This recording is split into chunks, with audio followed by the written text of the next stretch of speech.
Greetings, everybody. Dave DeWalt here. I'm the founder and CEO of NightDragon, and we're coming to you live from San Francisco at the RSA Cybersecurity Conference. For those who don't know about RSA, it's the biggest cybersecurity conference of the year. And here in beautiful San Francisco, we have the biggest event ever of RSA. And I've been coming to 20 of these, and it's just amazing to watch the cyber industry grow. I get the chance today with my partner NASDAQ to interview some of the hottest cybersecurity companies here at RSA. And today I have a special guest, Aleksandr Yampolskiy, who is the CEO and founder of SecurityScorecard. Alex, thank you so much for coming, my Dave, friend. great to see you. Great to see you. And congratulations on all your success and what you've been doing. It's been fun watching you build this amazing company. Will you tell everybody for a minute, what does SecurityScorecard do in your words, and what's your vision for the product? Sure. Well, it's credit scores, but for cybersecurity. Cybersecurity, when I was a chief security officer, had no KPIs whatsoever. You had no idea how you're doing against your peer group, competitors. You could not report to the board. And as the market all moved to the cloud, we all became interconnected to each other, and you lost insight into how diligent are your partners to protect your data. So we pioneered the concept of security ratings, where you can use it to measure anybody in the world from outside within a second. And now 70% of a Fortune 100 uses us to report to the board, hold their suppliers accountable, make insurance underwriting decisions.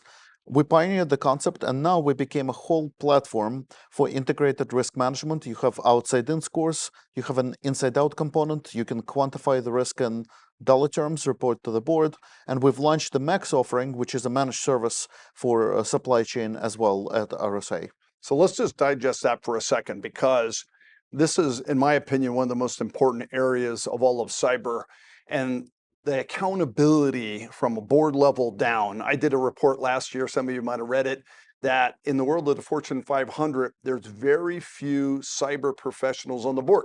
In fact, 1.4%, just hear that, 1.4%. The boards struggle with how much budget to put, how much risk do they have, how to create accountability, how to have a scorecard of risk around it. SecurityScorecard has brought a way for you to see all this sort of credit rating or ratings of risk related to your company. So talk a little bit about, like, how many signals and things do you look at, and tell a little bit about the complexity of this problem that you've been solving. It's a very hard problem because you need to collect the data all over the world, positive signals, negative signals. Every single second, things change. Cybersecurity is not static. So it's not enough to do an audit test or a pen test. You need to update this information every single second. We scan the internet, every single IPv4 address we touch multiple times a day, and we compute the ratings for over 12 million companies, public, private, small, large. And then by having 10 years of history, we backtest the data, and we've shown that companies with a bad score are 13 times more likely to suffer a data breach than companies with a good score. And by having so much data, we can actually deduce a lot of interesting insights about what's happening in the industry. For example, we published a report on concentrated risk at RSA, and we've shown that 90% of the attack surface in the world is attributed to 150 products by 150 companies. There are over 5,000 airlines that people use to travel all over the world, but only 150 products that are responsible for most of the risk in the world. That's 300 times less. 24% of attacks coming out of China, 14% of attacks coming out of Russia. So it's almost 40% of attacks coming out of China and Russia for all of the internet. And so we're able to compute this type of statistics and also help companies become more secure and more resilient through the insights we provide. Very, very fascinating. I mean, 12 million businesses with a rating, and then the ability to really understand that risk and resiliency to a breach, which also helps the insurance and the insurance underwriting as well, which are some of your partners, aren't they? Yeah, we work with the leading insurance companies, brokers, because they need to understand how to charge for the premium to minimize the loss ratio in the business. And so our insurance partners are using our technology to figure out who to underwrite, who not to underwrite. And we've actually announced partnerships with a number of insurance providers where if you have an A score at SecurityScorecard, you can get a discount in a premium that you pay. Makes sense, right? You have one of my favorite named companies because SecurityScorecard is exactly what you do, as opposed to composite names like I have, NightDragon, right? Nobody knows what we exactly do, but I love the name. Talk a little bit about where you're at. When was the company founded? How much capital have you raised? Kind of any employee size things you can talk about. So we started the company in 2014. So it's only 10 years old. And 10 years ago, the industry did not even exist. Right. It's a new industry that we created. Nobody knew that you could measure cyber risk, and most people you would talk to have been skeptical. Now you have investors, private equity firms, boards using it. We are at about 500 people, 500 employees, over 3,000 customers worldwide use us every single day. Over 12 million companies on a platform. International. We have customers in 46 different countries, America, Japan, Europe, all over the world. Cybersecurity does not know borders. And so we have customers in almost every country out there who are finding value out of the insights we provide. So Alex, not to put you on the spot here in the big NASDAQ streaming platform, but what's coming next? I mean, what do you see this company being? What's your vision for where you want to be?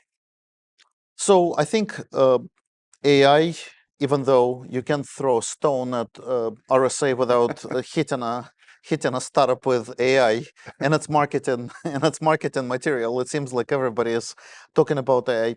But we have so much data. We have 10 years of history on every company out there, not just outside-in information, but also companies join the platform and they provide inside-out information. So you can actually apply a layer of AI to discover a lot of interesting insights. We layered large language models and generative AI on top of a data set, so you can type, how am I doing against my competitors? What are the Almost a chat GPT. almost type like a chat thing. GPT type of functionality, but secure. What are the threats in Saudi Arabia from ransomware? So now you can get access to that data. We also benchmarked all the historical data we have to further improve accuracy of our prediction by 80% by applying those large language models and historical data we collected to see what signals calibrate better to likelihood of a data breach. So AI is a big investment. Just like you need outside-in scores, you also need inside-out view. So we've been continuously adding that. And then Max, the managed service, has been really gaining a lot of traction because customers don't need just another tool. CISOs are tired of having too many tools, too many vendors, which don't integrate with each other. They need an out-of-the-box capability. So we're working with GSIs and various partners to offer this managed service dashboard capability. Last question quickly, and we got to wrap up, but you've gone over 100 million. You've managed profitability or close to cash break even and better, really keeping the guardrails on all this as you go forward. Talk about your philosophy as it comes to financials. And I think you've done this better than most have. You have to build a company that's an enduring company. An enduring company means it's going to transcend yourself, right? You want to build a company where it's going to be used for many generations. And so a lot of startups did not understand it. You know, when the money was abundant, you can raise money, you know, put logos, billboards everywhere, but you're not building a cash flow positive generating business.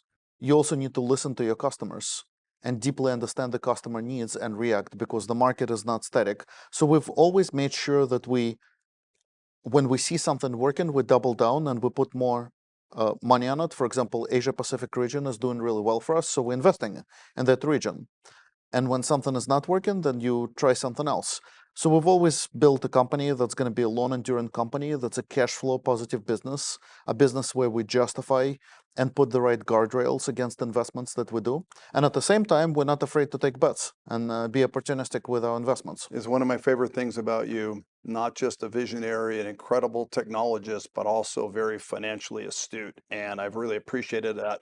Ladies and gentlemen, SecurityScorecard, Aleksandr Yampolskiy, who is the founder and CEO. Look for him coming near you. Great company. Thank you. Alex, thank you. Dave. Thank you for having. Thank you.